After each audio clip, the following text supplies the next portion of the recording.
പല ഉമ്മമാരും ഇങ്ങനെയായിരിക്കും അല്ലേ, കുട്ടികളുടെ ഫസ്റ്റ് ബർത്ത്ഡേക്ക് ഏത് കേക്ക് വാങ്ങും, എങ്ങനെയുള്ള കേക്ക്, എന്താണ് അതിൻ്റെ ഡിസൈൻ ചെയ്യുക എന്നതിൻ്റെ ഭയങ്കരമായിട്ടുള്ള ഒരു ടെൻഷനും ഒരു ക്യൂരിയോസിറ്റിയും ഭയങ്കര ഒരു ആവേശവും കാര്യങ്ങളൊക്കെ ഉണ്ടാവും അല്ലേ. അപ്പോൾ ഫസ്റ്റ് ബർത്ത്ഡേക്ക് ഹയമോളുടെ ഫസ്റ്റ് ബർത്ത്ഡേ ആണ്. അപ്പോൾ ഒരു ക്യൂട്ടായിട്ടുള്ള ക്രൗണും കാര്യങ്ങളൊക്കെ വെച്ചിട്ടുള്ള ഒരു ടോൾ ആയിട്ടുള്ള കേക്കാട്ടോ നമ്മളിവിടെ ചെയ്ത് കൊടുക്കുന്നത്.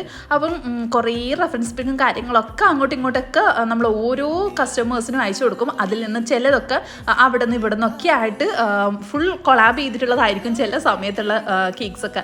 അപ്പോൾ ഈ ഒരു കേക്ക്സ് ഇതാ ഈ ഒരു രീതിയിലാണ് ഷെൽ നോസിലിൻ്റെ ഡിസൈൻസും പിന്നെ ഡ്രിപ്പിങ്ങും പിന്നെ കുറച്ച് ഫോണ്ടൻ ഡെക്കറേഷൻസും അങ്ങനെ കുറേ ഐറ്റംസ് ഒക്കെ ചേർത്തിട്ടുള്ള ഒരു ക്യൂട്ടായിട്ടുള്ള എന്താ പറയുക ഫസ്റ്റ് ബർത്ത്ഡേക്ക് മാച്ചിങ് ആയിട്ടുള്ള ഒരു കേക്ക് തന്നെയാണ് കേട്ടോ. അപ്പോൾ കസ്റ്റമർ ഫുൾ സാറ്റിസ്ഫൈഡ് ആണ് കേട്ടോ. എൻ്റെ ഫ്രണ്ട് കൂടെ തന്നെയാണ്.